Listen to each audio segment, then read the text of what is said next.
सगळ्यांचं पुन्हा एकदा स्वागत। सटाण्यातल्या महाराष्ट्र गुजरात सीमेवरून केल्या जाणाऱ्या परदेशी दारू तस्करीचा पोलिसांनी आता पर्दाफाश केलाय।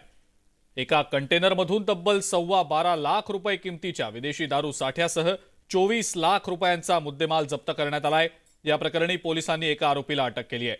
दरम्यान एका कंटेनरमधून विदेशी दारूची तस्करी केली जात असल्याची गुप्त माहिती मिळाल्यानंतर पोलिसांनी सापळा रचून ही कारवाई केली आहे। धुळ्यामध्ये मजूर मित्राचा खून करून फरार झालेल्या संशयिताला धुळे स्थानिक गुन्हे शाखेच्या पथकाने जेरबंद केलाय। या प्रकरणी आरोपी रोहिदास जाधवला पोलिसांनी साताऱ्यातून अटक केली आहे। धुळे तालुक्यातल्या बोरकुंड गावात दत्तात्रय पिसाळचा खून झालेला होता। शेतीच्या कामादरम्यान मजुरीच्या पैशातून दोघांमध्ये वाद झाला। वाद विकोपाला गेल्यानंतर रोहिदास जाधवने मजूर दत्तात्रयच्या डोक्यावर वार करत खून केल्याचं पोलीस तपासादरम्यान समोर आलं। या घटनेनंतर रोहिदास फरार झालेला होता।